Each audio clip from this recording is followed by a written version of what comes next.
দুপুর গড়িয়ে প্রায় সন্ধ্যা হয়ে গেছে। ঘরে বাজার প্রায় শেষ হবার পথে, তাই বাজারে না গিয়ে আর উপায় নেই। অনেকদিন হলো মাছ খাওয়া হয়নি, আজকে বরং বাজার থেকে মাছ নিয়ে আসব।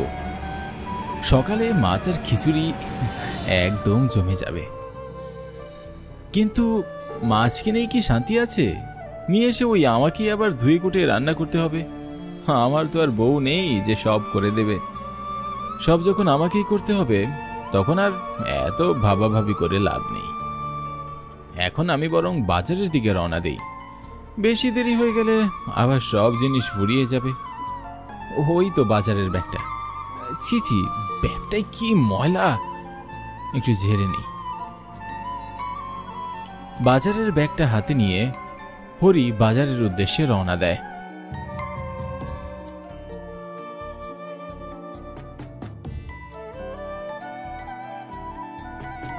হাঁটতে হাঁটতে সে এক সময় বাজারে এসে পৌঁছায়।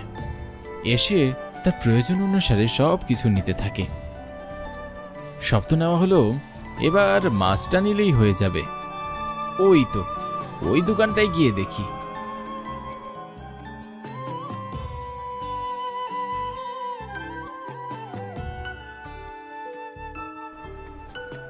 এ দাদা, বড় দেখে দুটো মাছ দাও তো দেখি।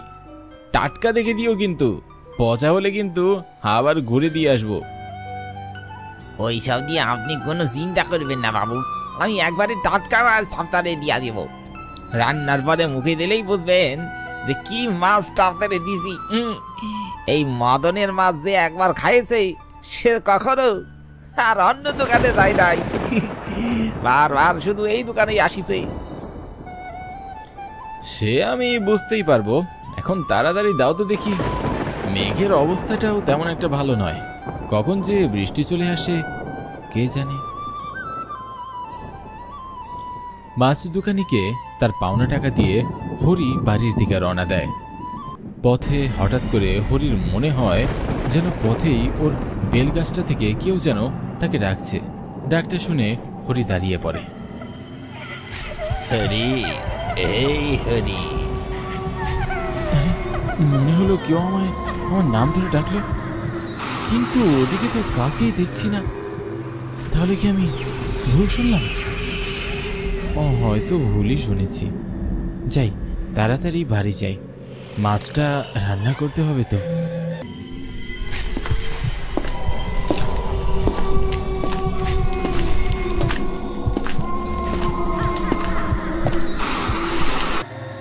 আচ্ছা, মনে হলো আমার পিছন পিছন কেউ আসছে। কেউই তো নেই। আচ্ছা, হঠাৎ করে আমার এমন মনে হচ্ছে কেন? আজকাল কি খুব বেশি দুশ্চিন্তা করছি, যার কারণে আমি এমন উল্টাপাল্টা ভাবতে আরম্ভ করেছি? বিষয়গুলো তেমন পাত্তা না দিয়ে হরি বাড়ির দিকে যায়। বাড়িতে গিয়ে মাছগুলো উঠানে রেখে জিনিসপত্রগুলো ঘরের ভিতরে রেখে আসে। ঘর থেকে বাইরে বের হতেই হরি দেখতে পায় একটা কালো ছায়া। কালো ছায়াটার কাছে যেতেই হরি যা দেখে তাতে হরির সারা শরীর ঠান্ডা হয়ে যায়। সে কথা বলার শক্তি পর্যন্ত হারিয়ে ফেলে। সে দেখে যে একটা কালো অবয়ব কাঁচা ইলিশ মাছকে খুবলে খুবলে খাচ্ছে। ওরে বাবা রে, এ তো সাধারণ কিছু নয়। যাই, তাড়াতাড়ি ঘরের ভিতরে যাই। এবার দরজাটা লাগিয়ে দেই। আজকের মতো বেঁচে গেছি। কোনো মতে আজকের রাতটা পার করতে পারলেই কালকে সকালে আমি তান্ত্রিক বাবার কাছে যাব। এখন কোনোভাবে ঘর থেকে আর বাইরে বের হওয়া যাবে না। ওই শয়তানটা তো বাইরেই আছে, গেলেই আমার ঘাড়টা মটকে দেবে। হঠাৎ করে এই জানালার দিকে হরির চোখটা পড়তেই সে দেখতে পায় ওই অবয়বটা হরির দিকে তাকিয়ে আছে এবং ভয়ঙ্কর চোখ থেকে রক্ত ঝরছে। অবয়বটির সারা শরীর রক্তে মাখা। এদিকে এই অবস্থাটি দেখার পর হরির শরীর আবার কাঁপতে থাকে। কাঁপতে কাঁপতে সে বলতে থাকে, ওরে বাপরে, এবার বুঝি আর রক্ষে নেই। কিন্তু সাহস হারালে চলবে না। যাই, চৌকির নিচড়ায় গিয়ে লুকিয়ে পড়ি। হরি চোখের নিচটায় গিয়ে লুকিয়ে পড়ে। ভয়ে সে একদম ঘেমে যায়। সারা রাত সে চোখের নিচে শুয়ে কাটায়, একদম সকাল পর্যন্ত। ওই তো ভোরের আলো দেখা যাচ্ছে, তার মানে সকাল হয়ে গেছে। সকাল যখন হয়েছে তখন ওই অভয়টা আর নেই। বাইরে তো কাউকেই দেখছি না। দিনের আলোতে মনে হয় ওরা ভয় পায়। যাই, সময় নষ্ট করে আর লাভ নেই, তাড়াতাড়ি পা চালাতে হবে।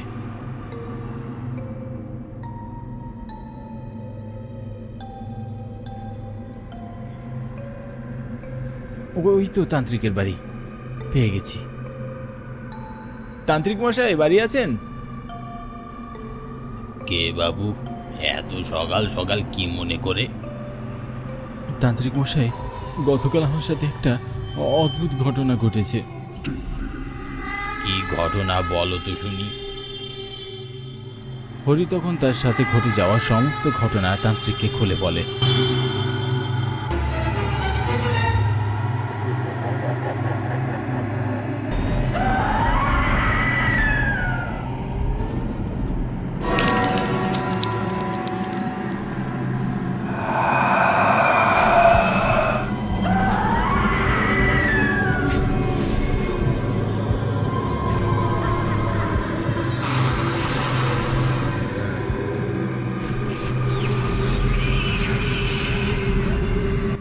ঘটনাটি শোনার পর তান্ত্রিক মশাই বলে যে,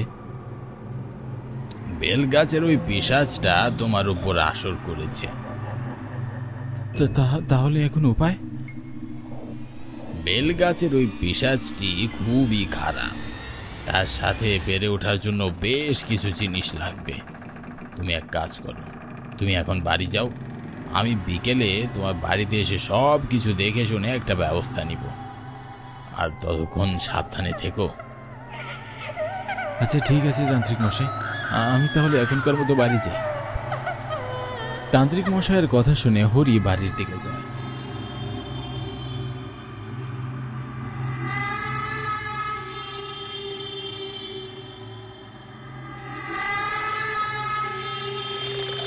আর পথে তার সাথে অদ্ভুত কিছু ঘটনা ঘটতে থাকে।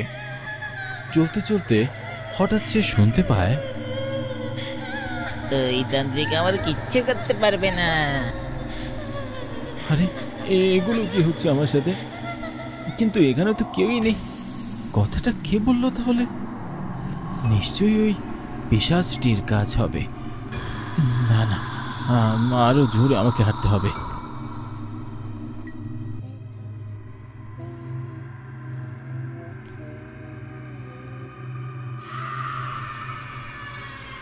যাক যাক বাবা, অবশেষে বাড়িতে আসতে পেরেছি। এবার একবার বিকেলটা হলেই হয়, দেখা যাক তান্ত্রিক কি করতে পারে। বিকেল তো প্রায় হয়ে এলো, কিন্তু তান্ত্রিক মশাই তো এখন পর্যন্ত এলো না। কিন্তু উনি তো তাড়াতাড়ি আসবেন বলেছিলেন। ও, ওই তো তান্ত্রিক মশাই।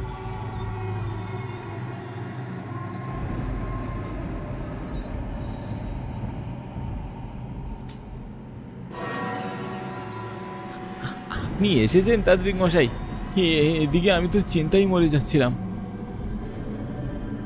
আসার পথে ওই বদমাইশটা আমাকে বিরক্ত করতে লেগেছিল, নানাভাবে আমাকে ভয় দেখিয়ে এখানে আসা থেকে আটকাতে চেয়েছিল। সে চাচ্ছিল আমি যেন কোনোভাবেই তোমায় সাহায্য না করি। কথাগুলো বলে তান্ত্রিক তার কাজ শুরু করে দিলেন। তান্ত্রিক তার মন্ত্রগুলো পড়তেই পিশাচটি এসে হাজির হয়ে যায়। সে হাসতে থাকে অদ্ভুত আওয়াজ করে। পিশাচটির হাসির আওয়াজে চারপাশে শুরু হয় প্রবল বাতাস, আর সেই বাতাসে যেন চারপাশে থাকা গাছপালা দুমড়ে মুচড়ে যাবে। এখানে এসে তুই অনেক বড় ভুল করেছিস। এই বয়সে তুই আমার সাথে পেরে উঠবি না। তুই হয়তো আমার সম্পর্কে জানিস না, আমি হরনাথ তান্ত্রিক। এক সময় যত ভূত প্রেত আছে সবই আমার নাম শুনলে পালাতো, আর তুই তো একটা ছুচোকো থাকার। এই নে তবে। তার ঝুলি থেকে কি যেন একটা বের করে পিশাচটির গায়ে দিতে পিশাচটি আগুনে ঝলসে যায়। তুই তুই এটা কি করলি? এবারের মতো আমি চলে যাচ্ছি। যাওয়ার সময় বলে গেলাম, বদমাশ তান্ত্রিক, আমি তোকে ছাড়ব না।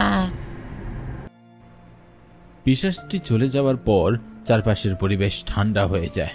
মনে হয় যেন প্রকৃতি আবার নতুন রূপে ফিরে এসেছে। এখন আর কোনো ভয় নেই তোমার, কিন্তু একটা কথা মনে রেখো, একা একা সন্ধেবেলা কোথাও বের হবে না, আর ওই বেলতলার নিচে কখনো যাবার কথা তো ভাববেই না। আপনাকে আপনাকে অনেক অনেক ধন্যবাদ তান্ত্রিক মশাই, অনেক ধন্যবাদ।